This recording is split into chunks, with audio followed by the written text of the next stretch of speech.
आज हमने करा उत्तराखंड की बड़ी खबरें। सबसे पहले बात कर लेते हैं कोरोना अपडेट को लेकर। तो भारत में कोरोना मरीजों की संख्या लगातार बढ़ता जा रहा है। मामला 78,60,149 पहुंच गया है। वहीं पिछले 24 घंटे में 53,370 नए मामले सामने आए हैं, जबकि पिछले 24 घंटे में 650 लोगों की मौत हो गई। इस प्रकार से मौत का कुल आंकड़ा 1,18,477 पहुँच गया है।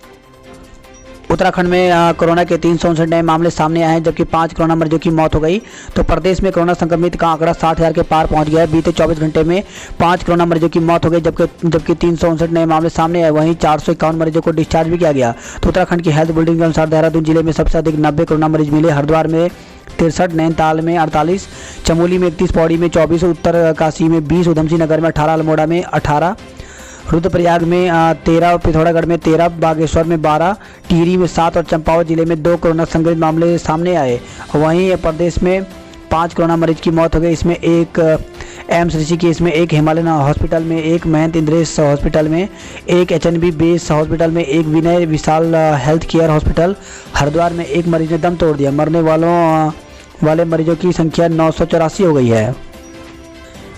तो इस प्रकार से उत्तराखंड में कुल मरीजों की संख्या 60,155 हो गया है। वहीं 54,629 मरीज ठीक हुए हैं। 4,542 केस एक्टिव हैं। 984 लोगों की अब तक मौत हो गई। तो अल्मोड़ा में कोरोना मरीजों की संख्या 1,803, बागेश्वर में 878, चमोली में 1,668, चंपावत में 1,100, देहरादून में 16,675, हरिद्वार में 10,792, नैनीताल में 7,076, पौड़ी गढ़वाल में 2,745, पिथौरागढ़ में 1,407, रुद्रप्रयाग में 1,091, टिहरी गढ़वाल में 2,929, उधमसिंह नगर में 9,364, उत्तरकाशी में 2,627। तो टोटल मामले 60,155 हो गए हैं।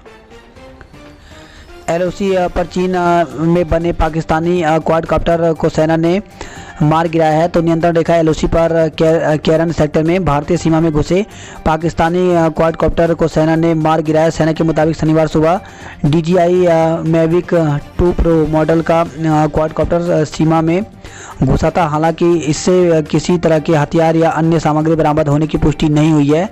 यह क्वाडकॉप्टर चीन में बना है था।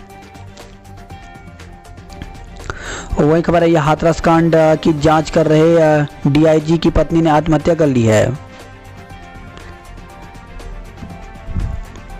ब्याज पर नहीं लगेगा ब्याज, 2 करोड़ तक के कर्ज पर किस्त भरने वालों को लाभ।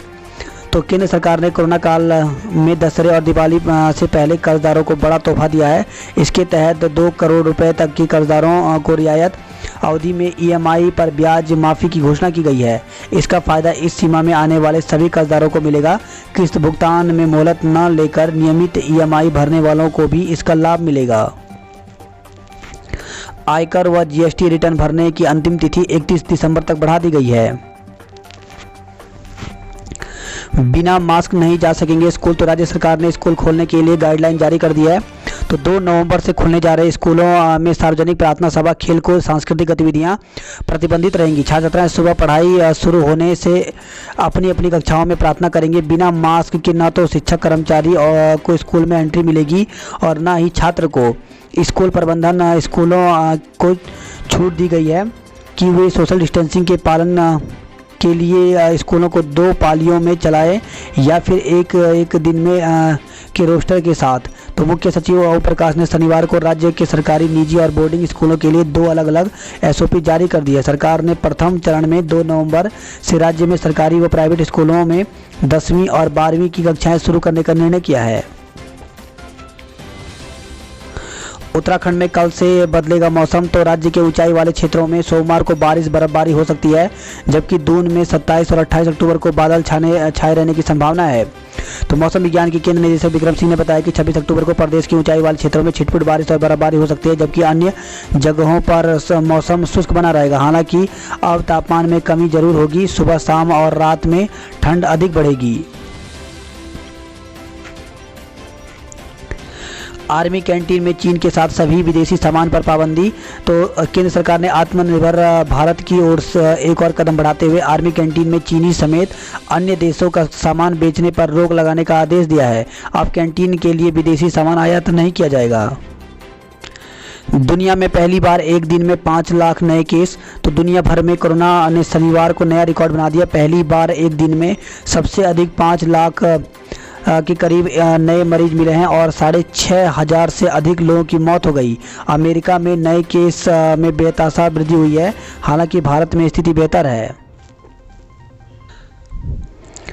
फॉरेस्ट गार्ड भर्ती के लिए करना होगा इंतजार। तो फॉरेस्ट गार्ड भर्ती के अंतिम परिणाम जारी होने के लिए अभी कम से कम 6 माह का समय लग सकता है, जबकि परीक्षा प्रक्रिया शुरू हुए पहले ही 3 साल पूरे हो चुके हैं। तो फॉरेस्ट गार्ड भर्ती प्रक्रिया 2017 में शुरू हुई थी। इसमें कई बाधाएं को पार करते हुए इस साल फरवरी के महीने में लिखित परीक्षा आयोजित हुई थी, जो नकल के चलते विवादों में घिर गई। इस कारण अब अधीनस्थ सेवा चयन आयोग ने जाँच रिपोर्ट के आधार पर नतीजे जारी करने का निर्णय ले लिया है, लेकिन अब भी आयोग के पास SIT की फाइनल रिपोर्ट नहीं पहुँची है। फाइनल रिपोर्ट के आधार पर लिखित परीक्षा का परिणाम जारी किया जाएगा। इसके बाद शारीरिक परीक्षा भी आयोजित होनी है, लेकिन अगर कोरोना का प्रकोप जारी रहा तो शारीरिक परीक्षा आयोजित की जानी मुश्किल होगी। इसके बाद अंतिम परिणाम जारी हो पाएगा, इसलिए इस काम में कम से कम 6 माह का समय लगना तय है। भर्ती परीक्षाओं को निरस्त करने में दोहरे मापदंड अपना रहे आयोग और सरकार।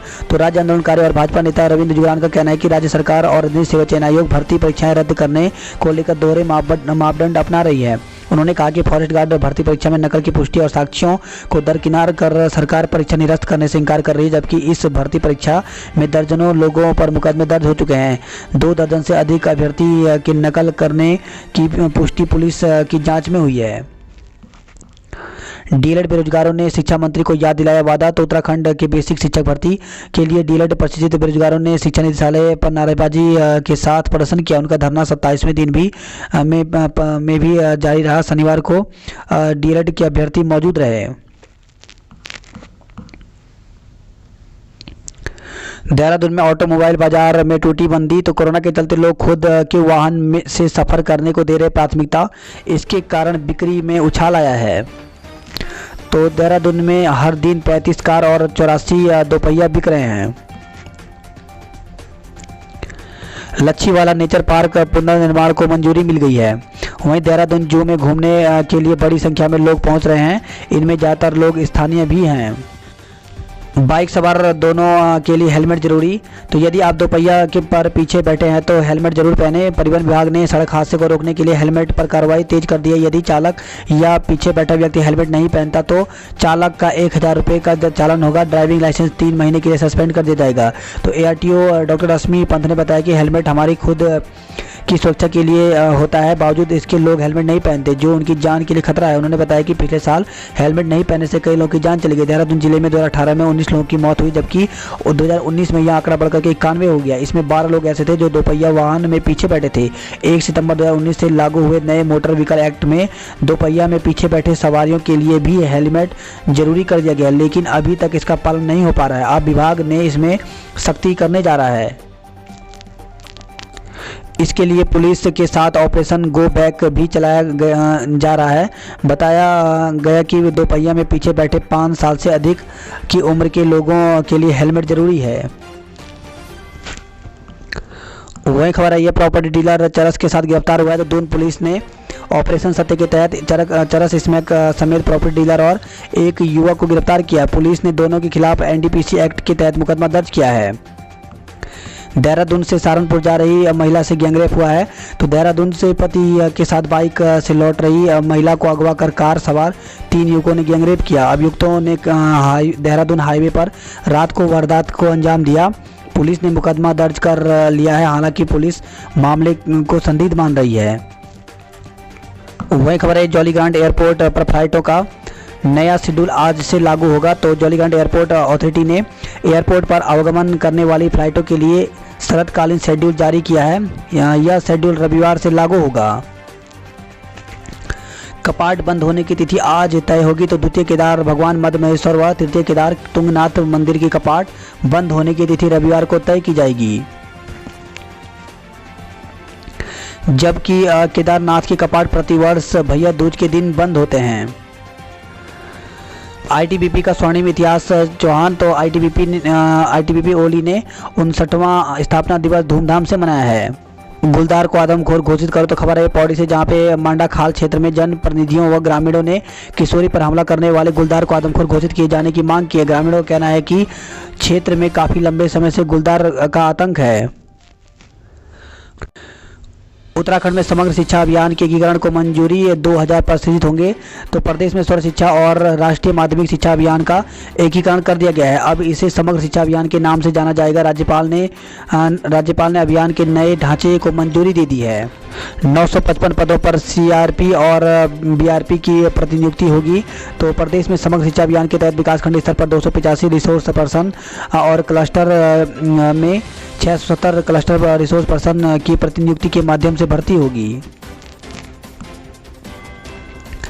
दुधारू पशु खरीदने पर दोगुनी सब्सिडी। तो उत्तराखंड में दुग्ध उत्पादन को बढ़ावा देने और स्वरोजगार के लिए शुरू की गई गंगा गाय योजना में 3 और 5 दुधारू गाय खरीदने के लिए दोगुनी सब्सिडी मिलेगी। राष्ट्रीय सहकारिता विकास निगम के अलावा जिला योजना के माध्यम से 25% की सब्सिडी मिलेगी। श्रम मंत्री हरक की नाराजगी बरकरार, सीएम से नहीं हुई बात। तो भवन एवं सन्निर्माण कर्मकार कल्याण विभाग के अध्यक्ष पद से बाहर हुए श्रम मंत्री हरक सिंह और मुख्यमंत्री त्रिवेंद्र सिंह रावत के बीच शनिवार को भी कोई बात नहीं हो पाई। रविवार को अब एक समारोह में दोनों नेता एक ही मंच पर उपस्थित होंगे। अपने पूर्व के ऐलान के मुताबिक हरक सिंह ने शनिवार को भी इस मामले को लेकर चुप्पी साधे रखी। उनकी नाराजगी बरकरार है। लौटने के बजाय खेती को तवज्जो दे रहे हैं प्रवासी। तो पलायन आयोग ने प्रवासियों के रुकने से संबंधित रिपोर्ट तैयार की है। तो प्रवासियों से संबंधित रिपोर्ट पलायन आयोग की ओर से तैयार कर ली गई है। मंगलवार को यह रिपोर्ट मुख्यमंत्री त्रिवेंद्र सिंह रावत को सौंपी जाएगी। द्वाराहाट विधायक महेश नेगी पर भाजपा असहज बनेगी कमेटी। तो बोले भगत, आरोप सिद्ध हुए तो दूसरे दिन ही लेंगे फैसला। राज्यसभा चुनाव केंद्रीय नेतृत्व ही करेगा अंतिम फैसला। तो प्रदेश संगठन ने भेजे 5 नाम पर पैनल बाहर से भी चुन सकता है शीर्ष नेतृत्व। तो राज्यसभा के लिए भाजपा प्रदेश संगठन ने भेजे गए नामों पर अंतिम फैसला केंद्रीय नेतृत्व ही करेगा। यह जरूरी है कि प्रदेश संगठन में भेजे गए नामों में से ही प्रत्याशी पैनल तय होंगे। शौचालय के गड्ढे में नर कंकाल मिलने से हड़कंप मच गया। तो खबर है सुल्तानपुर के रुड़की से, जहां पे बंद पड़े शौचालय के गड्ढे में नर कंकाल मिलने से हड़कंप मच गया। मौके पर बड़ी संख्या में ग्रामीण उमड़ पड़े। सूचना मिलते ही पुलिस गांव पहुंची और नर कंकाल को गड्ढे से बाहर निकाला। पुलिस ने कंकाल को फॉरेंसिक जांच के लिए भेज दिया है। साथ ही घटना की बारीकी से छानबीन की जा रही है। भगवान बागनाथ के खुले कपाट, सीएम ने पूजा की है।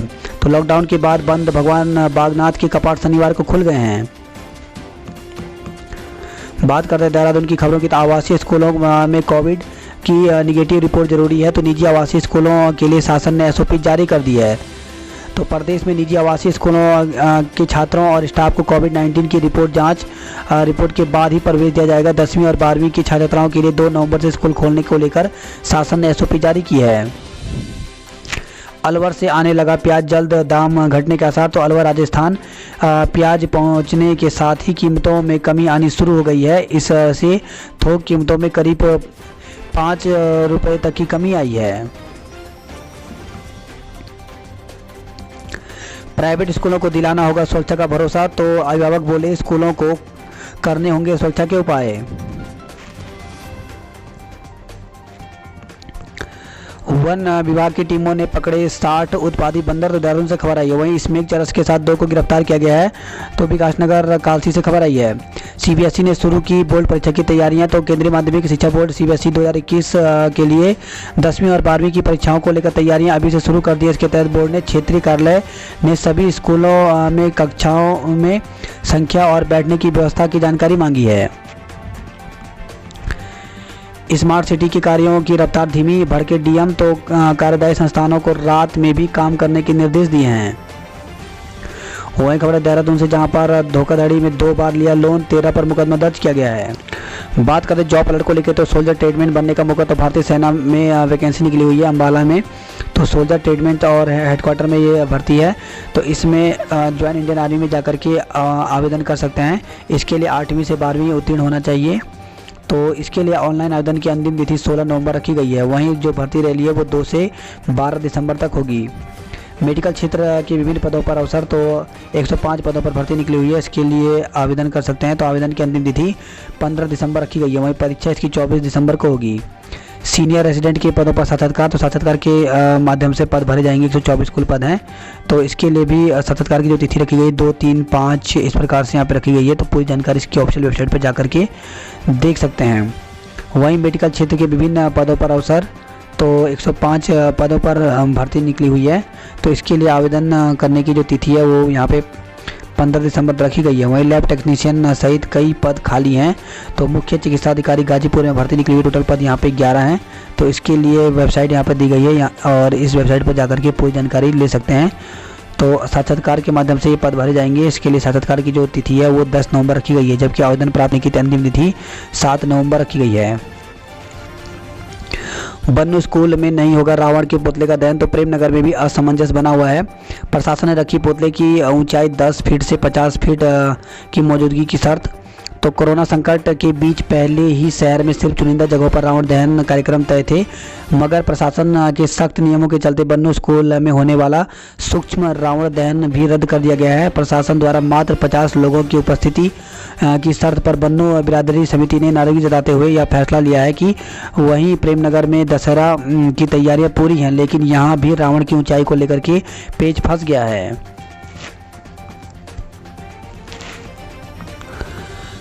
कोरोना की मजबूरी, कन्याओं ने भोज से बनाई दूरी। तो नवरात्र की अष्टमी और नवमी का कन्या पूजन शनिवार सुबह हुआ। लोगों ने देवी स्वरूप कन्याओं की पूजन की, मगर कोरोना के चलते कन्याओं ने घरों में भोज कम ही किया।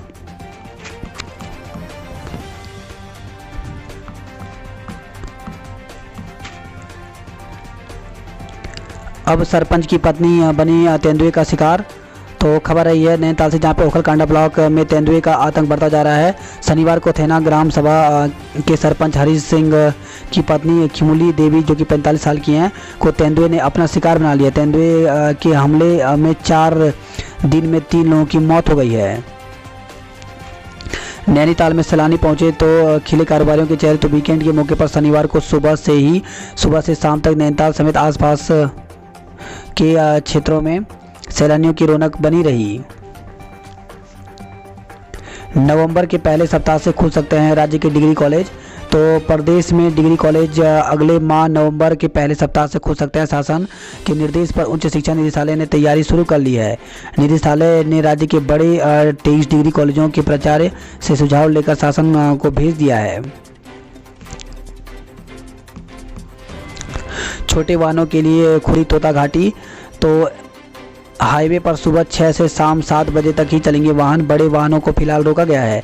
तो एसडीएम कीर्ति नगर आकांक्षा वर्मा ने ऋषिकेश से देवप्रयाग के बीच बद्रीनाथ हाईवे पर यातायात बहाल करने की संस्तुति दे दी है। डीएम ने टिहरी के आदेश के बाद हाईवे पर आधिकारिक तौर पर रविवार से यातायात शुरू हो गई है। हालांकि मार्ग पर फिलहाल छोटे वाहन की ही आवाजाही होगी। वाहनों को सुबह 6 से शाम 7 बजे तक चलने की अनुमति दी गई है। एनएसए डोभाल पैथितो गांव में बनाएंगी मकान।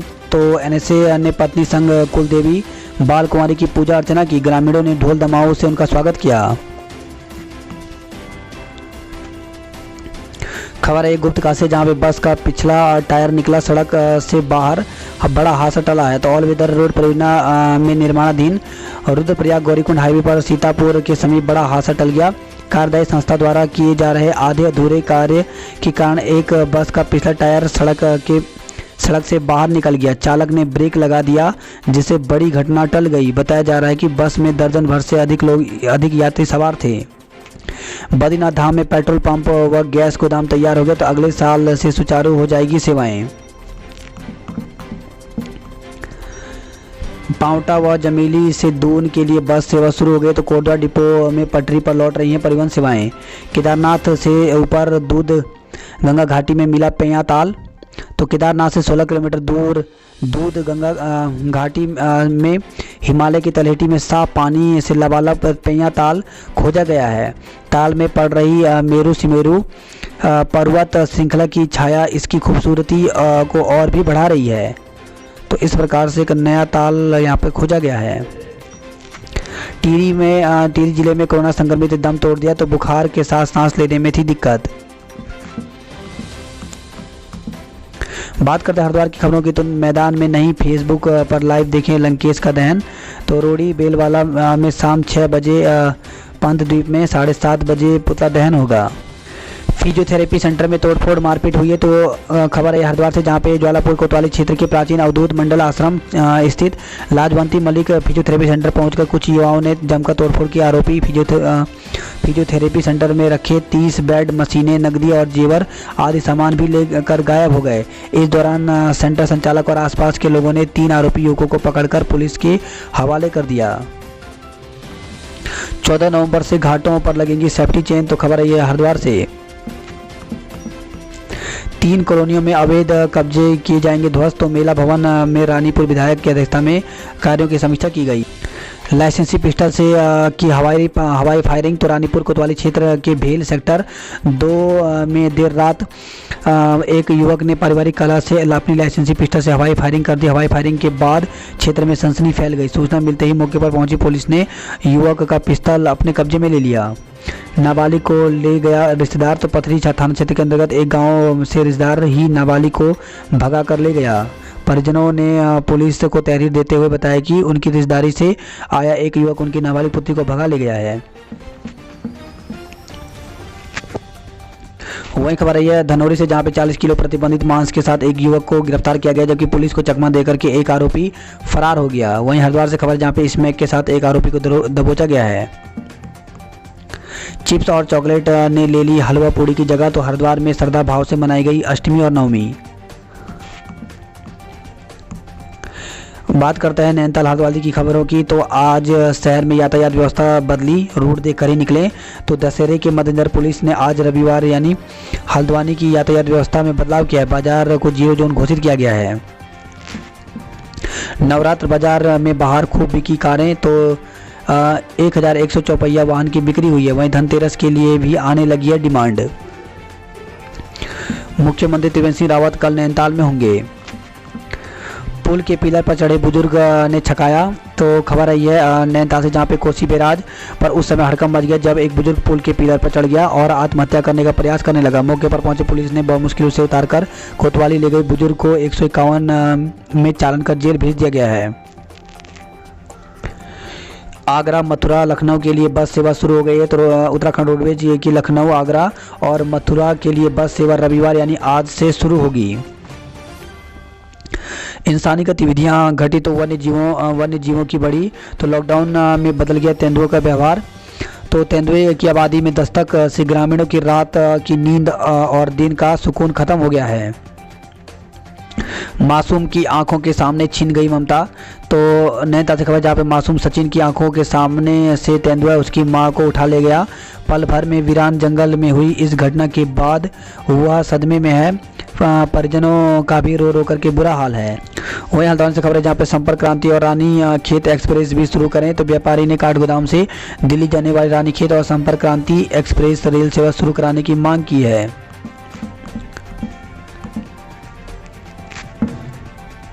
मनोरा में मिला तेंदुए के बच्चे का शव। तो नैनीताल से खबर आई है।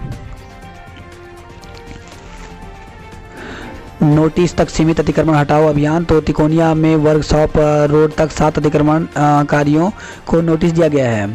वहीं हल्द्वानी से खबर है, जहाँ पे दहेज उत्पीड़न में इंजीनियर पति सहित 5 के खिलाफ मुकदमा दर्ज किया गया है। MBPG कॉलेज में स्नातक प्रथम वर्ष में 1667 दाखिले हुए हैं। बात करते कुमाऊं की खबरों की। तो तेंदुए का आतंक, शहर पर न निकले लोग। तो विधायक चंद्रा पंत ने वन विभाग के साथ बैठक की है। वहीं टनकपुर में बंदरों से लोग परेशान हैं। नेपाल ने 6 माह में भारत चीन सीमा पर बनाई 50 BOP। तो चीन के अतिक्रमण के चलते चीन सीमा पर भी BOP बनाने का क्रम जारी है। धारचूला के तहसीलदार भी कोरोना पॉजिटिव मिले हैं। तो 3 दिन तक तहसील कार्यालय बंद रहेगा। वहीं खबर आई पिथौरागढ़ से, जहाँ पे 2005 में नियुक्त सहायक अध्यापकों को पुरानी पेंशन का लाभ दें। तो प्राथमिक शिक्षा संघ ने CM को ज्ञापन सौंपा है। पिथौरागढ़ से खबर है, जहाँ पे ऑनलाइन खरीदारी के नाम पर ठगी की गई है। तो अमेजन से ऑनलाइन खरीदारी के नाम पर ठगी का मामला सामने आया है।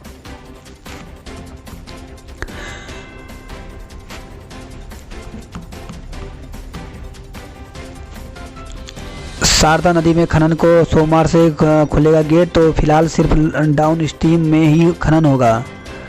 वहीं गणाई गंगोली बाजार में जाम से लोग परेशान हैं। पिथौरागढ़ की रामलीला में हुआ बालिका वध।